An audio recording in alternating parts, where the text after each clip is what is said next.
Hi hello everyone, welcome back to my channel. ఇంకా ఈరోజు ఒక వ్లాగ్ మీతో షేర్ చేస్తున్నాను. ఇక మార్నింగ్ వచ్చేసి ఇలా సింపుల్గా ఇంటి ముందు క్లీన్ చేసుకొని ముగ్గు అయితే పెట్టేసుకున్నాను. ఇంకా దాని తర్వాత ఇంకా బ్రష్ అంతా అదంతా వేసేసుకొని నేను ఇంకా బ్లాక్ టీ అయితే పెట్టుకున్నాను. నేను బ్లాక్ టీ పెట్టేసుకొని ఇంకా తాగేస్తున్నాను.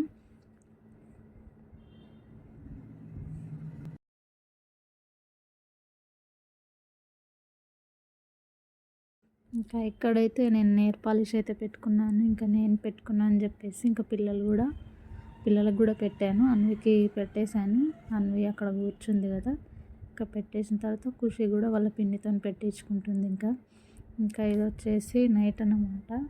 నైట్ మేము గేమ్ చేంజర్ మూవీకి అయితే వెళ్ళాము. అది రిలీజ్ డేట్ రోజే మేము మూవీ అయితే చూసాము. ఎందుకంటే మా హస్బెండ్ రామ్ చరణ్ ఫ్యాన్ అనమాట. అందుకే ఆ రోజు రిలీజ్ డేట్ రోజే మూవీ అయితే చూసాము. ఇంకా బ్లాగ్ పెట్టడమే లేట్ అయిపోయింది. ఇంకా జనాలు కూడా ఎక్కువేం లేరు, ఇంకా మామూలుగానే ఉన్నారు. సో ఇంకా చాలామంది సీట్స్ మేము థియేటర్లో చూసినప్పుడు అయితే చాలామంది బుక్ చేసుకున్నారు, కానీ ఇంకా రాలేదు.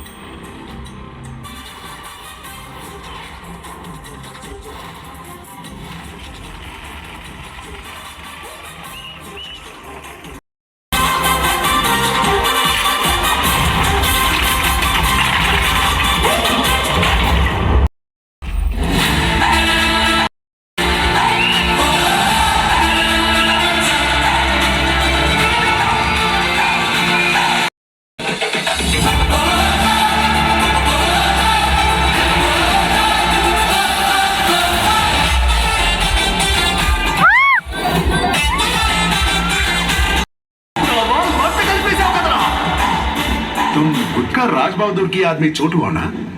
देख भाई, ఈ పోలీస్ ఉద్యోగంలో తలనొప్పులు తట్టుకోలేకే కష్టపడి ఎగ్జామ్స్ రాసి కలెక్టర్ అయ్యా. భాయ్, నన్ను ప్రాణాలతో తీసుకురమ్మన్నా ఉంటా. ఇప్పుడు ఎవరెవరిని తీసుకొచ్చారు?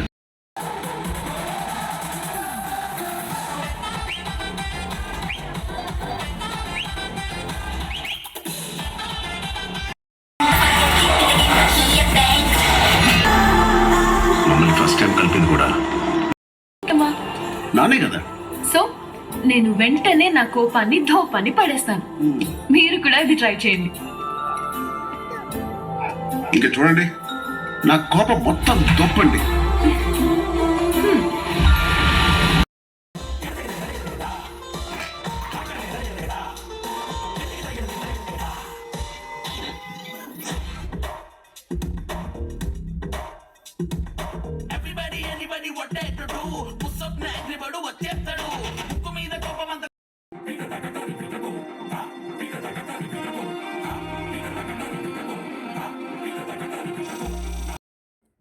ఇంకా ఈ పాట నుంచి అయితే కట్ చేస్తున్నాను, మళ్ళీ కాపీరైట్స్ వస్తాయేమో అని చెప్పేసి. కానీ ఈ మూవీ అయితే చూసాం, కాకపోతే ఒక్కసారి అయితే చూడొచ్చు మూవీ. అంత మంచిగా అయితే ఏమనిపించలేదు నాకు. రామ్ చరణ్ నుంచి అయితే చాలా ఎక్స్పెక్ట్ చేస్తాం కదా, సో అంత అయితే అనిపించలేదు. కాకపోతే రామ్ చరణ్ డ్యాన్స్ మాత్రం, పర్ఫార్మెన్స్ మాత్రం చాలా బాగుంది. సినిమా కూడా ఒకసారి అయితే చూడొచ్చు, బాగుంది. కాకపోతే కొన్ని దగ్గర మిస్ చేశారనమాట. అవే మైనస్ పాయింట్స్ ఉన్నాయి దీంట్లో. కానీ ఒకసారి అయితే చూడొచ్చు, బాగుంది. మరీ బాగుందని చెప్పలేం, జస్ట్ బాగుంది అంతే. ఇంకా ఇంటర్వెల్లో ఇంకా పిల్లలైతే ఇలా గేమ్స్ జోన్ ఉంటుంది, అక్కడైతే ఆడుకున్నారు. ఆడుకున్న తర్వాత ఇంకా మేమైతే ఇంటికి కూడా వచ్చేసాము. సినిమా అయితే మామూలుగానే ఉంది, అంత హై లెవెల్స్లో ఏమైతే లేదు, నాకైతే అంత అనిపించలేదు కూడా. ఇంకా నెక్స్ట్ వచ్చేసి ఇవి ఫ్లాక్ సీడ్స్ అనమాట. నేను ఇంకా ఫేస్కి ట్రై చేద్దామని చెప్పేసి తీసుకున్నాను. ఇంకా హెయిర్ కూడా చాలా ఊడిపోతుంది, హెయిర్కి ఫేస్కి కూడా ఇది చాలా బాగా యూస్ అవుతాయి కదా, అందుకని చెప్పేసి ఇంకా ఫేస్కి అయితే ట్రై చేస్తున్నాను నేను. ఏం లేదు, దీంట్లో మనము ఫ్లాక్ సీడ్స్ తీసుకొని దాంట్లో వాటర్ వేడి చేసుకొని దాంట్లో వాటర్ పోసిన తర్వాత కొద్దిసేపు అలా ఉంచితే మనకు అవి జల్లీగా తయారవుతాయి కదా, అవి మన ఫేస్ పైన అప్లై చేసుకుంటే సరిపోతుంది. హెయిర్కి కూడా అప్లై చేసుకోవచ్చు, హెయిర్ కూడా చాలా సిల్కీగా అవుతుంది. మన ఫేస్ పైన ఏదైనా యాక్నే కానీ పింపుల్స్ కానీ ఏదైనా ఉంటే కనుక రిమూవ్ అయిపోతాయి అన్నమాట. అంటే ఒక వీక్లో ఒక 2 టైమ్స్ అలా ట్రై చేస్తే మంచి రిజల్ట్ అయితే ఉంటుంది మనకు. ఇంకా ట్రై చేయండి వీలుంటే. ఇంకా అదంతా ఫేస్ ప్యాక్ అయిపోయిన తర్వాత వీడియో తీయడం మర్చిపోయాను. ఇంకా అదే రోజు ఇది ఆఫ్టర్నూన్ నేను ఇంకా ఈ కుర్తీ వీడియో అయితే చేశాను. ఇంకా ఇది ఇన్స్టాగ్రామ్లో అయితే అప్లోడ్ చేస్తాను నేను. ఇంకా కుర్తీ అయితే బాగుంది, అంటే మరీ అంత అనిపించలేదు. 700 అంటే ఎక్కువ అనిపించింది, కాకపోతే 500 అయితే బాగుంటుంది. రేట్ అయితే ఎక్కువ అనిపించింది, కానీ కుర్తీ అయితే చాలా బాగుంది.